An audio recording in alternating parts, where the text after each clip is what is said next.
La falta de lluvias provocó la reducción de la generación hidroeléctrica del país. Al momento es del 65%, lo que obliga a comprar energía a Colombia y Perú. Personal del Instituto Geofísico realizó sobrevuelo para medir la temperatura del volcán Cotopaxi. La actividad se mantiene moderada.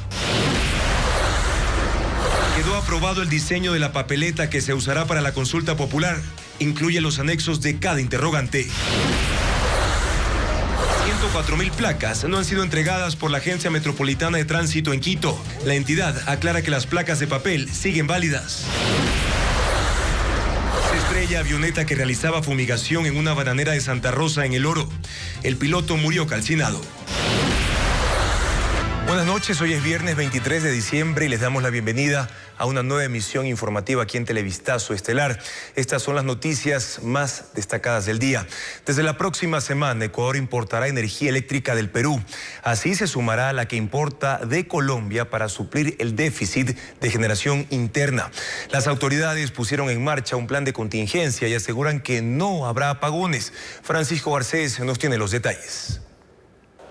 La generación de electricidad en el país está en crisis por la falta de lluvias en la Amazonía, que es donde están las principales centrales hidroeléctricas. La situación obligó a tomar medidas emergentes para evitar desabastecimiento. Estamos importando energía desde el Perú, aproximadamente 35 megavatios de potencia. La importación de energía de Perú se suma a los 2.250 megavatios que en lo que va de diciembre el país ha comprado a Colombia por cerca de $12 millones. Estas medidas son parte del plan de contingencia dispuesto por el Comité de Crisis del Sector Eléctrico, que sigue los problemas de generación ocasionados por el estiaje en el sector oriental del país. Normalmente nosotros tenemos un aporte hídrico que va del 80 al 90%, 95%. Ahora estamos con un aporte hidroeléctrico del 65%. Entonces, si comparamos los últimos 6 años, teníamos unos 71.3 metros cúbicos en promedio en el mes de diciembre. Hoy por hoy, pues estamos con 44.27 metros cúbicos. El plan contempla poner en funcionamiento todos los generadores disponibles. Para eso se potencian las hidroeléctricas de la Cuenca del Pacífico, aptas para funcionar a toda su capacidad, así como las plantas termoeléctricas. Pero el problema se agrava en vista de que, según el Ministerio de Energía, la Corporación Eléctrica del Ecuador, CELEC, no ha cumplido con el plan de mantenimiento de las centrales termoeléctricas, y varias de ellas funcionan a una menor capacidad. Sí estamos presionando, parte de ello es el oficio que se envió al señor gerente general para que se cumplan los planes de mantenimiento, a que no se trata de poner a punto 1 o 2 turbinas, sino todo el sistema térmico que tiene comprometido en la planificación.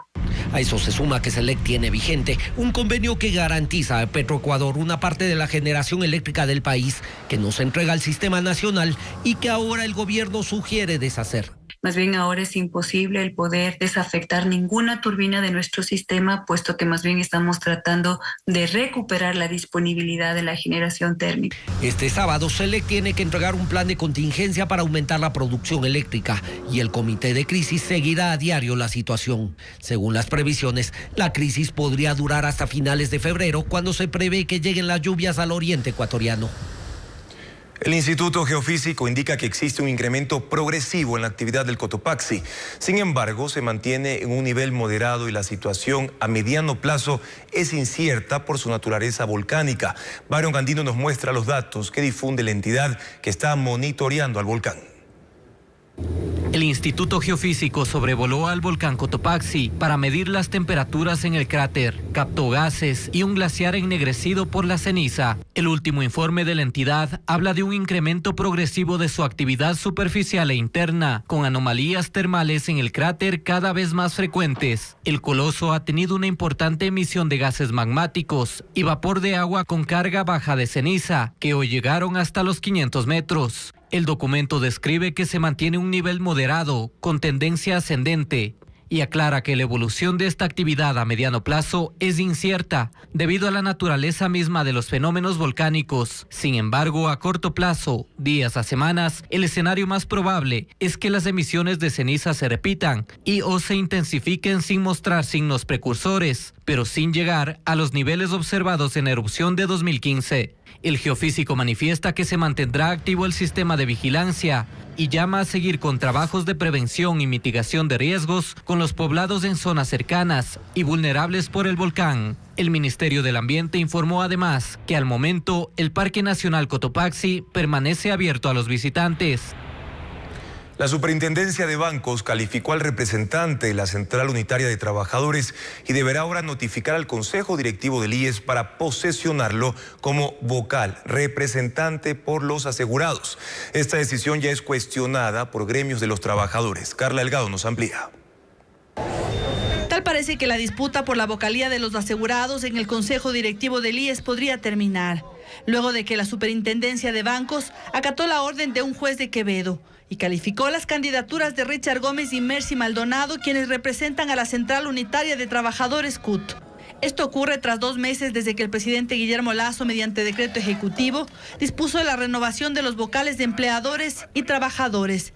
Ya estaba muy demorado, la resolución de la Superbancos entendíamos que esperaba una aclaración, el juez ya la emitió en días anteriores y por tanto la Superbancos el día de ayer ya procedió a la calificación de la idoneidad de Mercy Maldonado y la mía, y con esto pues ya tomaríamos posesión inmediatamente de nuestros cargos ante el Consejo Directivo del IES. Pero su candidatura fue duramente cuestionada por otros gremios, quienes aseguraron que Gómez no alcanzó mayor representatividad entre organismos de trabajadores. Además aseguraron que Gómez estaría alineado al gobierno. Sin duda alguna que hay una manipulación clara del gobierno. En el ánimo obviamente de tener un control total del seguro social y de esa manera poder seguir haciendo y deshaciendo. Por lo que la próxima semana apelarán esta decisión, mientras que expertos en seguridad social responsabilizan al gobierno y se mantienen en que todo esto deriva en la falta de claridad del decreto ejecutivo. No se establecieron reglas claras del decreto 571. Realmente dejó de una forma tibia la forma en la que se seleccionaba. El Consejo Directivo del IES está conformado por un representante del Ejecutivo, uno de los empleadores y otro por los asegurados. Se aprobó la papeleta para la consulta popular. El Consejo Nacional Electoral incluyó una frase introductoria en cada pregunta como cambio del primer borrador. Patricio Díaz nos cuenta además que el Tribunal Contencioso ya resolvió todos los recursos que se presentaron respecto de las elecciones del próximo año. El Consejo Nacional Electoral definió la papeleta para la consulta popular. Es de 30 por 42 centímetros y cada pregunta tiene una ceja con diferente color. Se incorporó en este caso una frase antes de la pregunta, que da un antecedente del tema. De conformidad con la disposición de la Corte Constitucional, era obligación que cada pregunta lleve como un antecedente, esto es una frase introductoria. Para que tenga mayor información el ciudadano acerca de la pregunta por la cual va a votar por sí o no. En la parte de atrás de la papeleta están los anexos. Es decir, los textos literales de la reforma constitucional que entrarían en vigencia en el caso de aprobarse. En el menor tiempo posible vaya y ejecute su derecho al voto. El Consejo recibió además la confirmación del Tribunal Contencioso Electoral de que resolvieron ya todos los recursos en cuanto a candidaturas para 2023. Esto significa que a partir de esta fecha ya podemos nosotros, ahora sí, ordenar o disponer todas las impresiones de papeletas de todas las autoridades que están en competencia. Las elecciones seccionales y consulta popular se llevarán a cabo el domingo 5 de febrero. El presidente de la República señala que la decisión de ir a la reelección en el año 2025 dependerá de cómo los ciudadanos valoren su trabajo. El mandatario Lasso calificó su gestión como muy fructífera y destaca que en 2023 la mitad del presupuesto general del Estado tendrá como destino la inversión social. Veamos. El presidente de la República evaluó su gestión durante el 2022 y pese a los señalamientos contrarios, cuenta que hay una obra pública importante que se ha desarrollado en este año. Podemos pasar revista sobre los hospitales que hemos inaugurado y que estamos por inaugurar, las más de 16 unidades educativas que hemos inaugurado y algunas que todavía faltan por inaugurar. el proyecto de desnutrición crónica infantil, de lucha contra la desnutrición crónica infantil, estamos avanzando y produciendo resultados. Proyectos que el próximo año van a tener un despegue mayor. Y que en el 2023 habrá una concentración de recursos en el sector social como respuesta a las necesidades de los ecuatorianos. La inversión social, entiéndase como inversión en salud, en educación, en trabajo, en bienestar y en vivienda, será de 15.200 millones de dólares. Cerca del, y un poquito más, del 50% del presupuesto del gobierno central. El jefe de Estado también daba cuenta de los alcances de la cooperación que Estados Unidos brindará a Ecuador en ámbitos tan distintos como la seguridad y el desarrollo energético. El apoyo es en logística, en recursos para desarrollo de la economía. Mire usted, no es poca cosa, la carta de los senadores republicanos y demócratas exhortando a la firma de un tratado de libre comercio con Ecuador. El apoyo es económico y financiero también cuando hay 3 proyectos energéticos de energía por cerca de 600 megas al año, que demanda un financiamiento de cerca más o menos de 450 millones, 500 millones de dólares. Sobre sus aspiraciones de ir a la reelección presidencial en el 2025, Lazo morigera sus declaraciones primeras, pero deja en claro que está satisfecho con el trabajo realizado. Eso obviamente depende de los ciudadanos, no depende de mí, depende de cómo los ciudadanos aprecian, receptan, consideran, valoran el trabajo que ha hecho mi gobierno, que creo yo en 18 meses es muy fructífero. Sin embargo, reconoce que falta todavía mucho por hacer y por eso quizás es que desde ya está pensando en la posibilidad de un nuevo periodo, pero por ahora es solo eso, un anhelo. Momento de una primera pausa, pero más adelante en Televistazo.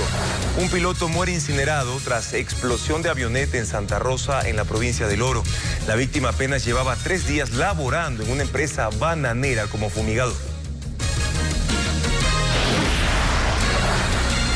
Y también mucha atención, multas para conductores que circulen sin placas metálicas en Guayaquil y en la red vial del país. Les contaremos cuáles son las sanciones.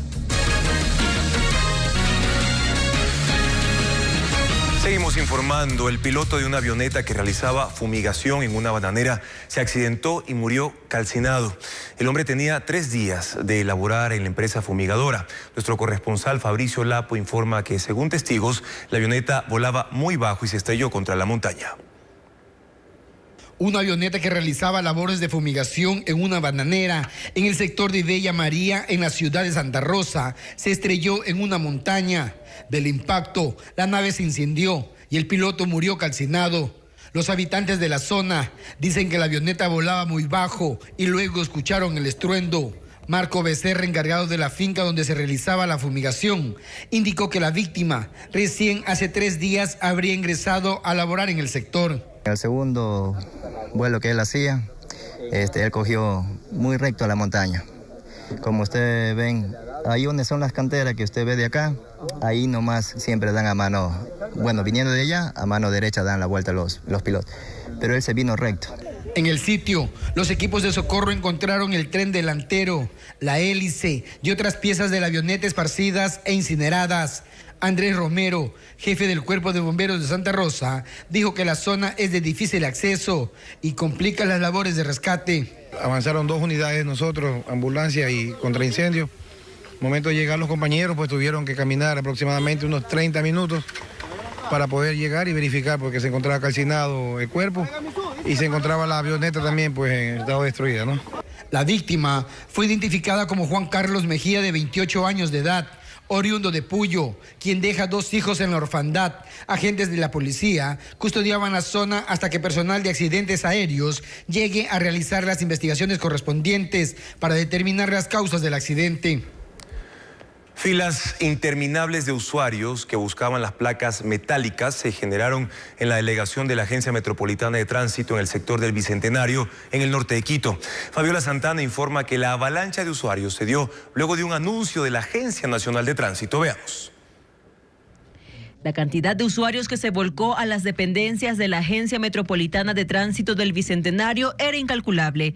Eran decenas de personas que buscaban la placa metálica de sus vehículos que reemplace la provisional de papel. Horas antes, la Agencia Nacional de Tránsito había anunciado multas y reducción de puntos para quienes no porten la identificación vehicular. Por ejemplo, mis placas no están caducadas, tienen un mes más, pero nos supieron informar de que si es que nosotros no sacamos las físicas en metal, nos van a coger. Y por ejemplo, en mi caso es transporte escolar, no puedo arriesgarme. Y ahorita la señorita dice que no, que si las placas están vigentes hasta el año 2023, hasta el próximo año, que sería febrero o marzo, que tienen las placas, que nos vayamos nomás, pero ¿a quién le creemos? Porque a nosotros las multas nos caen. PDX 7750. Los usuarios denunciaban desorden y respeto de turnos y la larga espera bajo el sol. Tiene un desorden total, realmente, y no tienen responsabilidad por la mucha gente que está, en este caso, al sol, ¿no? No dicen nada, solamente vaya a la cola y la cola está larguísima, como 1000 personas. La resolución es para Guayaquil. Sin embargo, el director de matriculación de la Agencia Metropolitana de Tránsito de Quito aclaró que se malinterpretó la información. Si tienen placas de papel van a ser sancionados, no es así. Las placas de papel tienen vigencia de 120 días según la resolución 093 de la Agencia Nacional de Tránsito del año 2021.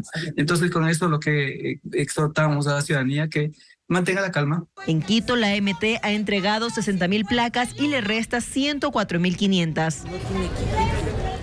Durante el feriado de Navidad se intensificarán los operativos en las carreteras del país. Los agentes de tránsito no solo revisarán que los carros estén en perfectas condiciones, también multarán a los conductores que circulen sin las placas metálicas. Merlin Ochoa nos informa que solo en Guayaquil hay cerca de 8.000 vehículos sin esta identificación. En el Centro de Revisión Técnica Vehicular de Guayaquil hay afluencia de usuarios que intentan retirar sus placas metálicas, pues en esta ciudad aún circulan 8.000 vehículos sin ellas. Bueno, desde el día miércoles estamos más o menos con un promedio de 1.000 placas. ¿Al día? Al día. Ahora, si usted ha comprado un carro nuevo, pero lo revisó en Daule, en Durán, tiene que ir allá a retirar las placas. La Autoridad de Tránsito aclara que ni en Guayaquil ni en la red vial del país podrán circular los carros que no tengan las placas metálicas, ya que desde este viernes ni los certificados provisionales de papel tienen validez. Yo soy marino mercante, no paso en el Ecuador. Entonces tengo que irme a Panamá. Por eso digo, no sabía que estaba ya la placa lista, todo eso ahí. ¿Qué ocasiona un vehículo circulando sin placa? Que el vehículo anda a exceso de velocidad y pone en riesgo no solo su vida, sino la vida del resto de la ciudadanía. ¿Cuál es la sanción que usted Hay una norma expresa que dice que es el 30% del valor del salario mínimo.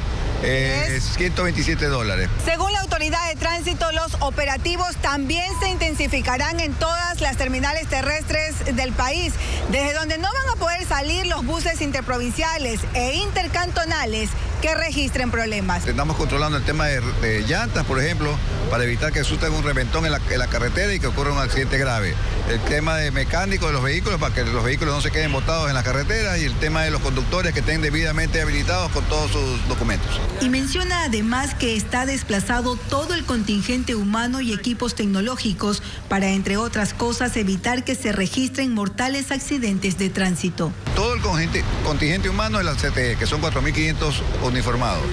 Todo el contingente motorizado, todo el equipamiento, que son cerca de 291 unidades, más el equipo tecnológico, que son los radares, que son instrumentos tecnológicos para disuadir a la ciudadanía de andar a altas velocidades. El operativo de control se mantendrá hasta el 1 de enero. Y con relación a los carros y motos sin placas, la autoridad aclara que en la red vial del país por ahora la sanción solo será económica, aunque a los conductores reincidentes se les retendrá el vehículo por 7 días. Los almacenes y los vendedores informales reportan un crecimiento en ventas por estas fechas.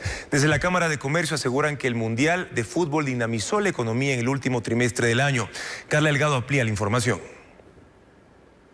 Para los comerciantes estas fechas son claves. Muchos esperan recuperar las ventas que no consiguieron a lo largo del año. Hasta los comercios populares llegaron desde muy temprano compradores en busca del regalo ideal. Aquí los reportes de ventas están divididos. Sí se nota esa disminución de gente. No sé si sea repercusión de la pandemia, que como saben recién pasó. Hasta el momento estamos estables, nos ha ido bien. Aunque la mayoría coincide con que la afluencia de compradores mejoró notoriamente en comparación a los 2 años anteriores de pandemia. En algunos centros comerciales tienen la misma apreciación.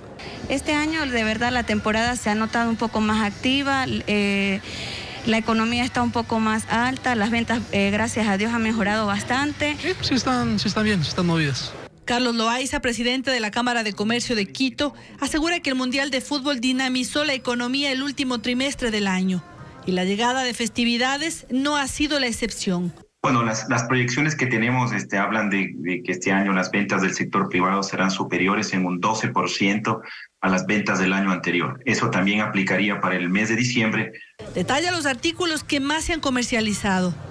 Muestran un valor importante de importación en cuanto de juguetes, por lo cuanto sería un rubro importantísimo. Por ejemplo, tenemos reportes muy importantes en vehículos, en motos, en televisores. Dice que se espera un crecimiento de 2.7% en la economía ecuatoriana el próximo año, por lo que el comercio podría subir hasta un 6% más. Luego de la pausa en Televistazo les contaremos que millones de personas continúan en alerta en los Estados Unidos por la tormenta invernal. En Nueva York ya se reportan inundaciones. Las imágenes al volver. Sigan con nosotros. Más noticias a esta hora. La policía capturó a una organización que se dedicaba a traficar y comercializar armas de fuego y municiones también en la provincia de Santo Domingo. La banda estaba integrada por 7 personas, entre ellos jóvenes de 22 años. Diego Cuenca nos informa que durante este año ya son más de 8.000 las armas de fuego que han sido decomisadas, la mayoría en Guayaquil y otros cantones de la provincia del Guayas. La policía allanó 6 viviendas ubicadas en el cantón Santo Domingo. Estaban buscando desarticular una banda delictiva que se dedicaba a comercializar armas de fuego y municiones. En los inmuebles se revisaron cada espacio y encontraron más de 500 municiones y armas de fuego como escopetas y revólveres. 7 personas se quedaron detenidas. Se identificó un grupo delictivo que se dedicaba al tráfico ilícito de munición en el sector de la provincia de Santo Domingo y sus alrededores. Así, la policía durante todo ese año ha decomisado 8.629 armas de fuego y 173.670 municiones. Hemos sacado de circulación armas de fuego que posiblemente podían ser utilizadas para la consumación de algunos hechos delictivos. Así, la provincia de Santo Domingo de los Áchilas sigue siendo el paso del tráfico de armas, municiones y explosivos que provienen desde Colombia y Perú. Pero ese arsenal se quedaría en las localidades costeras de Ecuador, donde las organizaciones criminales protagonizan una guerra en las calles por el tráfico de drogas. Por eso la policía decomisa más armas de fuego en la provincia del Guayas, la mayoría en Guayaquil. Luego le siguen Los Ríos y Esmeraldas. Los detenidos son jóvenes de 22 años y sus cabecillas mayores de 60 años, con antecedentes penales por tráfico de armas.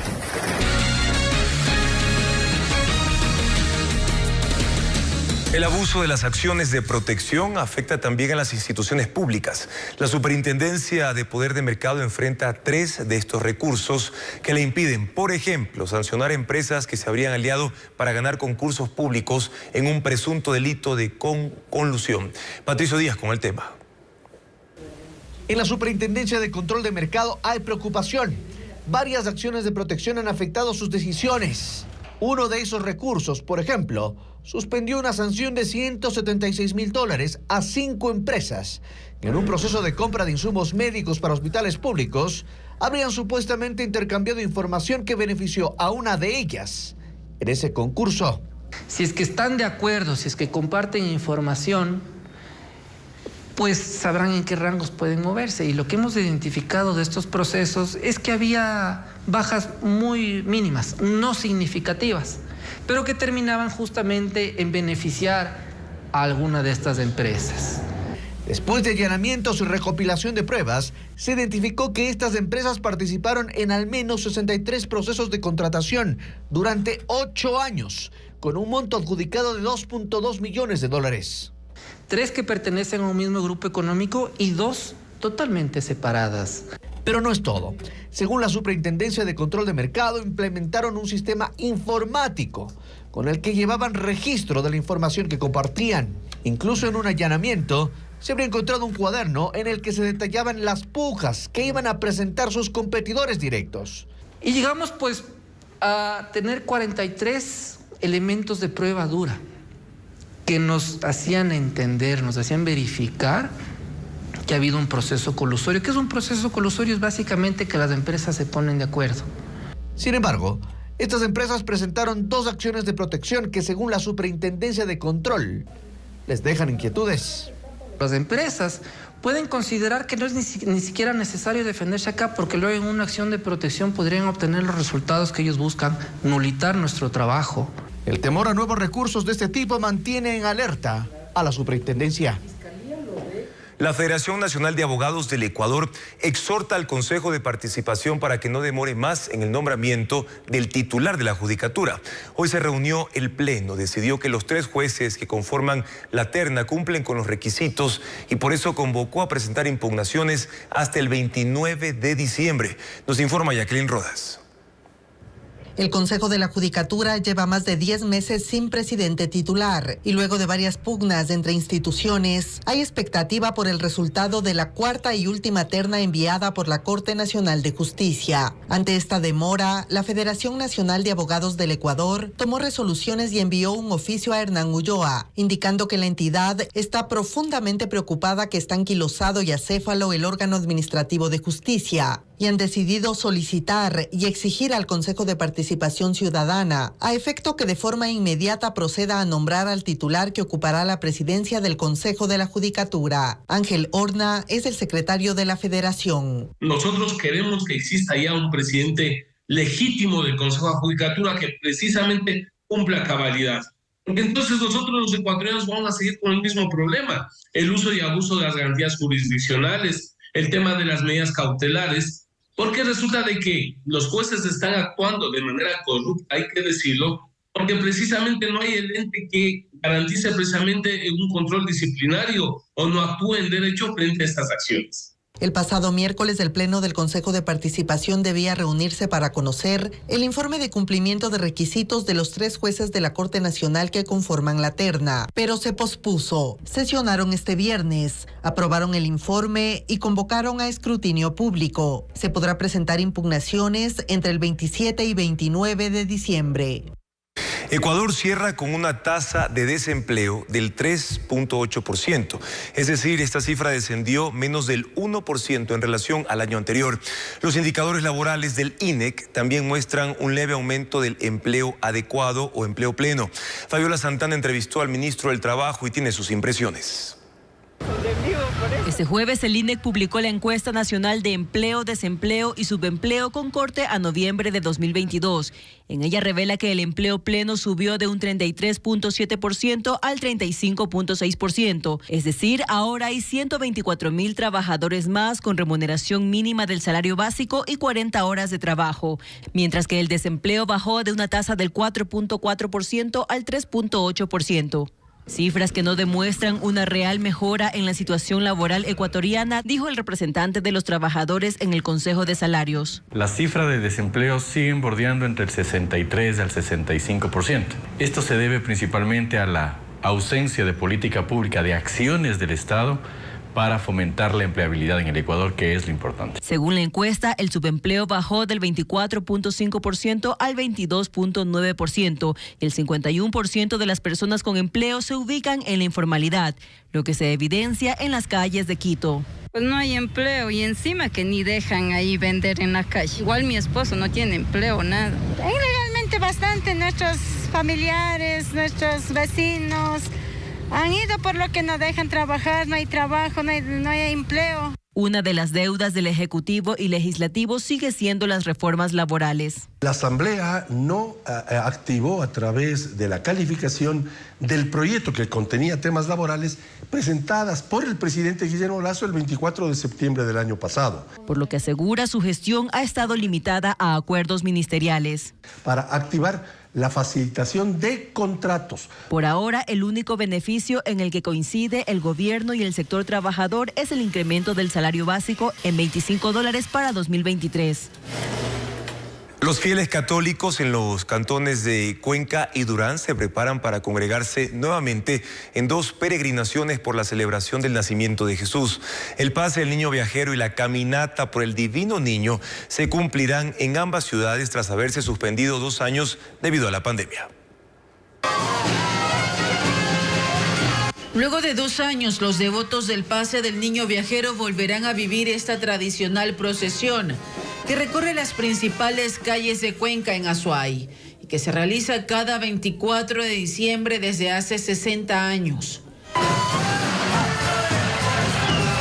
El recorrido arrancará con un sobrevuelo con la imagen del niño Jesús para bendecir a la ciudad y a sus habitantes. Esta peregrinación es la más importante en la provincia. Antes de la pandemia, unas 70,000 personas asistían al acto religioso, que tiene una duración de 6 horas. Es tan importante este acontecimiento que no solamente a nosotros, los que vivimos en el Azuay, nos congrega, sino a muchas personas, devotos, peregrinos y turistas que vienen del Ecuador y de otras partes del mundo. Las instituciones públicas alistan el plan de contingencia. Este incluirá el recorrido, tarimas, cierre de vías y monitoreo con cámaras de seguridad.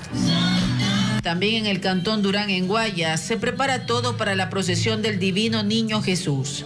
Este 25 de diciembre el recorrido se dará tras 2 años de haber sido suspendido debido a la pandemia. La caminata religiosa iniciará a las 2 de la tarde y durará 4 horas.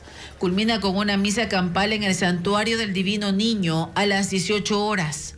Este año se ha pedido a los asistentes que vistan de blanco como un símbolo para pedir paz y que se detengan los actos de violencia que afectan al país.